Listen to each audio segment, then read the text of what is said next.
这是一座用于镇压武则天及其家族的千年古刹，它便是位于山西省长治市的元起寺。当年在平定武周之乱后，李隆基便派人来到武氏家族所在的山西，并建下此寺，以镇压这个家族的运势，确保他们不会反攻倒算。之后建筑年久失修，赖历代修缮得以保全。如今现存的大雄宝殿是一座宋代建筑，塔也是宋代增建的。元起寺的旁边还有一处明代玉皇庙，可以一起参观了。因为元起寺建筑群拥有宋塔和宋代建筑，所以这里既是全国重点文保单位，也是我们晋东南之旅的重要目的地之一。这也是我们在卓章河谷走过的第3处古建筑。而本次的同行人便是我多年的老朋友南希了。大家好，我是徐工。大家好，我是南希。这次一定点关注，下次旅行不迷路啊！我目前这个地方是山西平顺的元起寺啊，一会儿我们来好好的逛一逛这儿。我们是2024年10月过去的，在玉皇庙门口就能停车。现在我们来到入口，这边的屋顶是1高2低的结构，属于是断檐升降口，但构造比平时的厚重一些。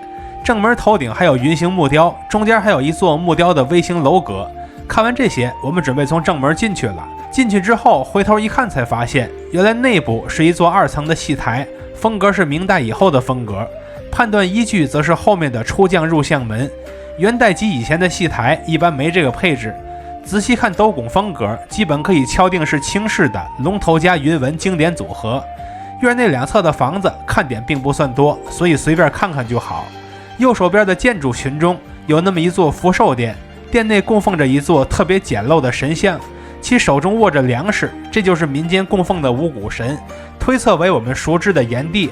此外，殿内还配有财神的雕像和壁画，见者发大财。另一侧则供奉药王，见者接走一生的健康。它附近还有壁画，名为《采药归回图》，画风颇有民间趣味。另一侧的壁画则是云中双龙，这叫做风从虎，云从龙，龙虎英雄傲苍穹。梁架则是自然弯曲的大木，是传承自元代的遗风。福寿殿的对面是一座送子殿，中间供奉的是送子奶奶，怀里还抱着俩孩子，两侧各有一尊塑像，但具体说明被撕掉了。可见汉族的民俗被人以移风易俗之名摧毁了太多，所以我在视频中补上，他们分别是眼光奶奶和斗枕娘娘，顾名思义就知道他们的作用。送子殿内仅一侧有壁画，是一幅纯粹的山水画，没什么特别的。现在我们走到正殿区域，发现西垛殿的位置有一座文曲殿，走进去之后发现内中供奉的神灵是鹿神。真正的槽点是旁边这个魁星塑像做的是不是太仓促了，而本该挂在门口的对联如今却放在了墙边闲置了起来。与之相对的东垛殿是一座王母殿，殿内供奉的是西王母，两侧本该有金童玉女，但只剩一个了。王母殿的梁架上则还有少许的云形彩绘。看完这些，我们准备来看正殿，也就是凌霄宝殿。这座建筑的斗拱非常有意思，仔细看白象斗拱的嘴里还含着一个苹果，其余的斗拱则大都是龙头斗拱搭配云形斗拱。最外侧的檐柱是方形的石头柱子，靠内的圆形柱子则是印刷着金龙的红色柱子。屋檐的内部还能看到少许的垂花柱。殿内供奉的神灵当然就是玉皇大帝了。玉帝右手边是一个道人装束的老者，也就是太上老君，左手边的武将则是托塔李天王，他右肩露出一部分铠甲，这个穿法叫做文武袖。看完玉皇殿的建筑区，我们准备去元起寺区域了。中途要经过一个崭新的广场，上厕所也在这个区域。中途还看到了黑神话悟空的宣传资料，宛如半辈子前的回忆。中途南希还找到一个建筑夹缝中的青龙塔取景点。现在我们一路登上来，先看到了一个小亭子，亭子下边是给通关文牒盖章的地方，也不知道现在热度退去之后还有没有这服务了。绕过去之后，能看到一处唐代的石经床，下方的每个捆门之内各有一个造像，有的明显是祭月天，而最底层的捆门内则有风化严重的狮形浮雕。